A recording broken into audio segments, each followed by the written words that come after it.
On a clear night, a full moon is the brightest object in our sky, but that silver disk is interrupted by a stark, curved shadow. The darkness creeps slowly across the lunar surface, moving with a deliberate pace that feels almost like a physical intrusion. It creates the eerie illusion that the moon is being swallowed whole by a pitch-black void. This raises an immediate question. What massive object could possibly be floating out there, casting a shadow large enough to cover an entire world? Pull back into space, and the cosmic geometry reveals a perfect alignment of the sun, Earth, and moon. Our planet acts as a massive cosmic wall, intercepting the sun's light and casting an enormous shadow into the dark.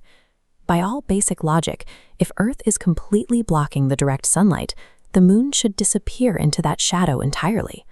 But as the moon slides into the absolute dead center of the void, it refuses to vanish. Instead, it ignites into a vibrant copper red. You can still clearly see every crater and valley. The moon hasn't transformed into a different object.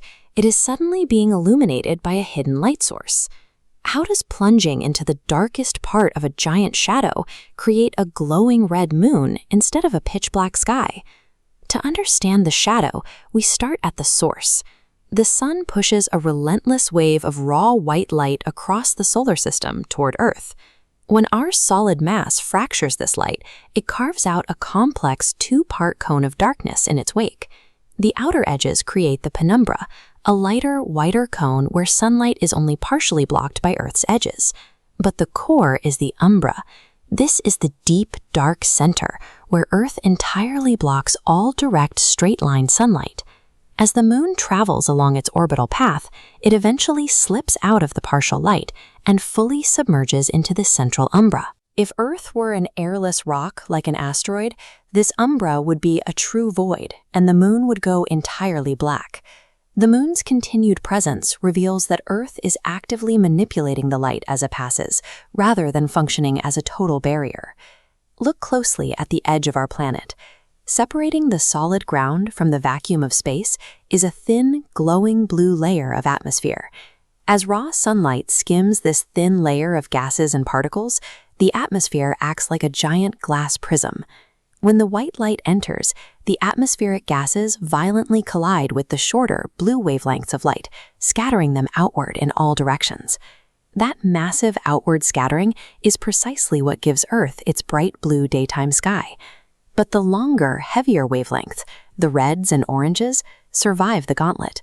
They easily punch directly through the atmospheric interference. The physical curve of our atmosphere then refracts or bends these surviving red wavelengths inward, injecting them straight into the dead center of the dark umbra.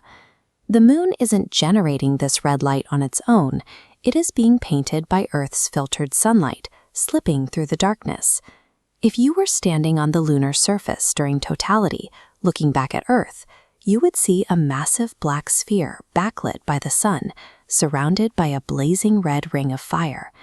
That glowing red ring consists of the combined light from every single sunrise and every single sunset happening on Earth at that exact moment.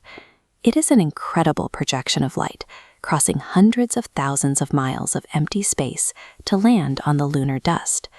And back down here, humans stand in the dark night and gaze up, unknowingly looking at their own planet's atmospheric light bouncing back at them.